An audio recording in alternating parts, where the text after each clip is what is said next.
Boss, paano pag reason niya na natatakot siya to take risk? Di pa siya sure although may feeling siya sa akin. Gusto niya na sana ako sagutin pero nag-iba desisyon. Natatakot daw siyang mag-take ng risk. Ibig sabihin niyan, sigarilyo, hindi pa siya fully decided if you're really man enough for her. Hindi pa siya head over heels in love with you. You might be doing something wrong sa courtship mo, like maybe you're over-pursuing. You're not going out on a date with her at least once a week. Or maybe you're acting needy. Or most probably, arit-arit ka na maging jowa na siya and you constantly ask her kung kailan ba magiging kayo. Kung ganito ka sigarilyo, magdadalawang isip talaga yung babae na makipag-exclusive sa'yo. Kasi you're not acting like a man. Meron pang isang scenario dyan kung bakit natatakot daw siyang mag-take ng risk. And the reason is, there might be some other guy na nanliligaw sa kanya who is acting more of a man than you. Baka mas bet niya yung guy na yun for some reason. If this is the case, then ang gagawin ng babae dyan, mamimili siya kung sino talaga yung man enough for her. Pipiliin niya who is the alpha male. Pag sinabi ng babae na, tulad niyan, sinabi niya na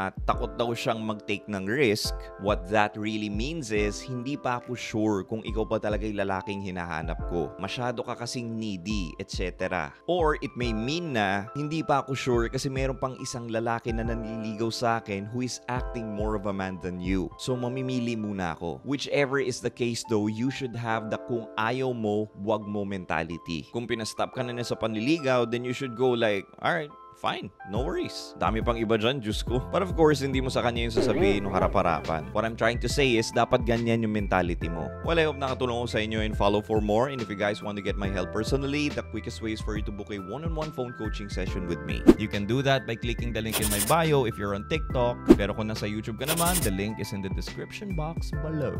Peace.